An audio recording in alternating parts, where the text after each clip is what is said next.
What up, everybody? Rarity here, and today we are going to talk Valheim swamp biome. Yes, I've got all sorts of information for you guys, so you are prepared going in and know what to do while you're there. So you can defeat that next Forsaken boss, gain some new powers, and make it that one step closer into Valhalla. So, without further ado, let's jump right in.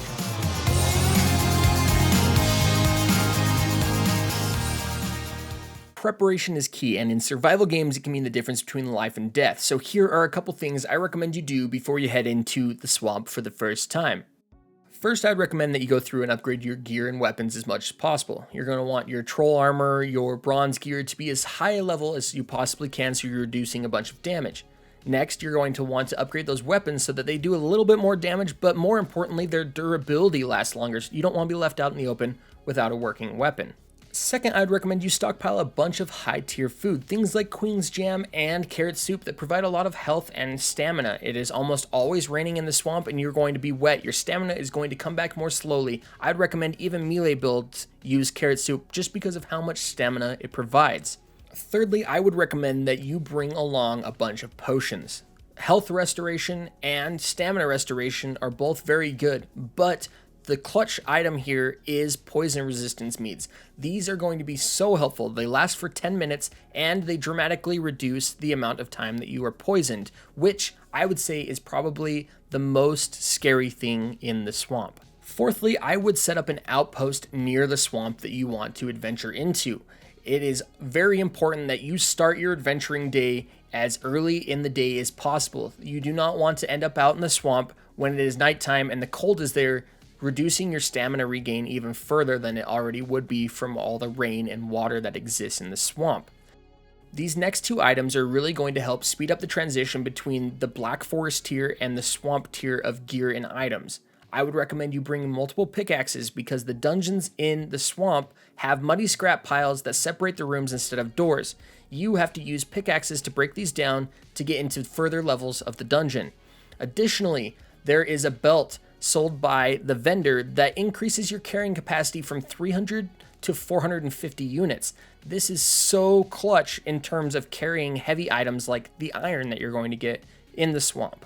While the vendor has a lot of items to offer, I think that this belt is the most beneficial. It does cost quite a bit of gold at 950, but don't worry, you can also sell the vendor some of your rubies, ambers, and amber pearls for these amounts right here. If you haven't found the vendor on your realm yet, don't worry, I've got a quick 30-second guide for you to find him. Just open up a new server with a seed number of 42069LOLXD. Yes, this sounds a little bit like a meme, but someone else took the time with this seed number to find out where the vendor spawns on that server. So you just log into this server, head directly south along the coastline until you hit a peninsula that looks something like this.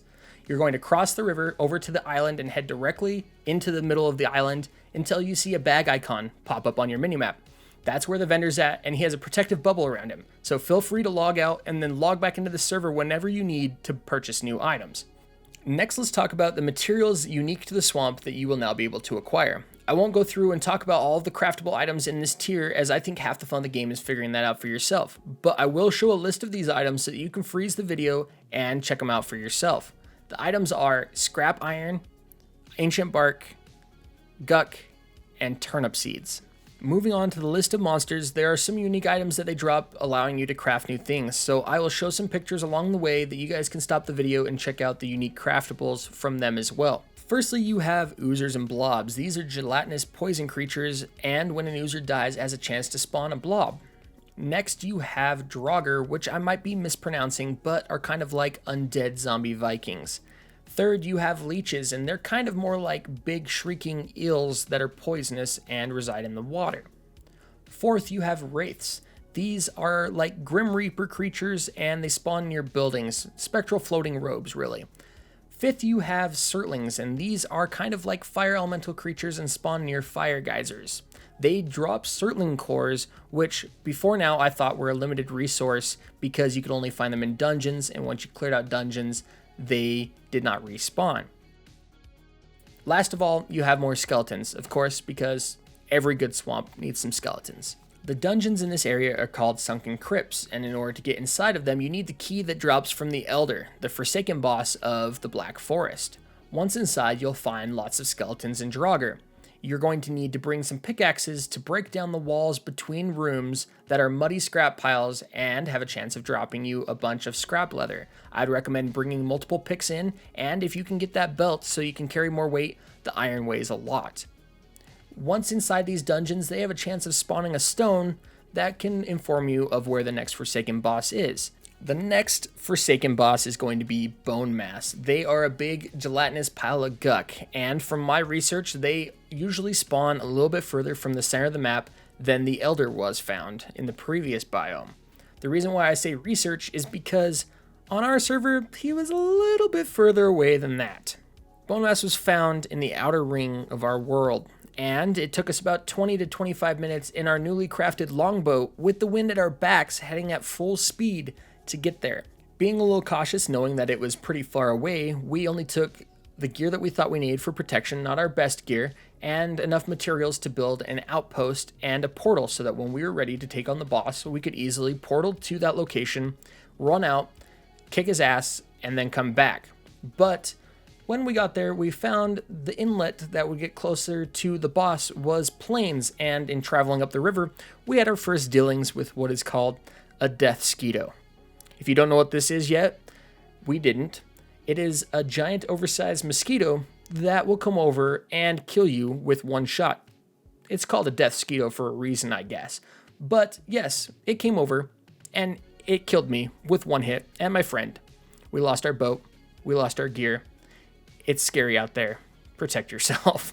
Before you go running off to fight Bonemass like the eager adventurer Bilbo Baggins. Mr. Bilbo, where are you off to? I can't stop, I'm already late. Late for what?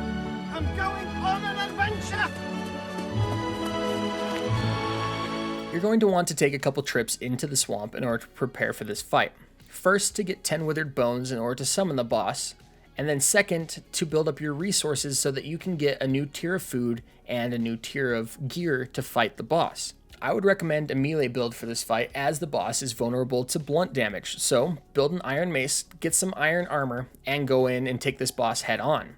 I would not recommend taking him on from afar with a bow and arrow build as he is resistant to piercing damage. You're not going to do much damage in this department, unless you have ventured into the mountain biome and have some frost arrows on hand, which he is vulnerable to. As with any boss fight, I would recommend that you scout out a good kiting path. This can be helpful so you can regain a little bit of stamina, hide from a couple of the mobs that the boss spawns, or even shoot a fire arrow at the boss to do a little tick damage and stop that health regeneration. Since this is in the swamp, I'd recommend taking a hoe so that you can level out some of those water treacherous areas and make the whole thing more safe. The boss fight itself has 3 different mechanics, or boss attacks if you will. The first of which is a ranged attack where he throws a glob of goo at you and it summons some blob creatures as well as skeletons. This does have a maximum number of minions that can be spawned, so if you don't kill any since the last time he threw a glob, then no more will spawn. Second of which is a melee attack, a swipe that he does, and this can be blocked if you have enough armor value on your shield. Third of which, he does an AoE spew of poisonous gas. This will still do damage to you if you're within sight of it, even if you have a poison resistance mead. So make sure you get out and then come back in for more damage. Once you've defeated Bonemass, there are a couple new items that drop. The first of which is the Bonemass trophy. You can take this to the center of the map and get your new Forsaken power, which gives you a resistance to physical damage, so blunt, piercing, and slashing damage. This can be pretty helpful for those melee builders out there in helping to reduce their physical damage taken even further. The last item is the Wishbone. This is an item that takes up the accessory slot, so you won't be able to wear your 450 pound allowing belt while using this item. But what it does is it allows you to find hidden treasure in the mountain biome. So you'll be able to find new silver veins and muddy scrap piles, as well as some buried treasure.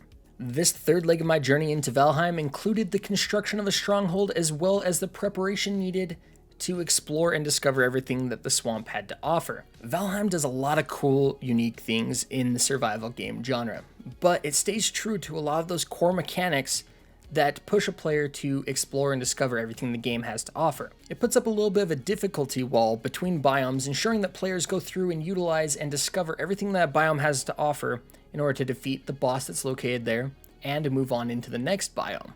It successfully keeps us interested and wanting more. I, for one, can't wait to jump into that mountain biome and figure out everything it has to offer, including those frost arrows. Those seem really damn cool. Leave some comments down below letting me know what your favorite part of the swamp biome is. Drop the video a like to help other people find this guide, and don't forget to hit that subscribe button to stay up to date on Valheim as well as many other games. I'll see you guys in that next review, the mountain biome. Rarity out.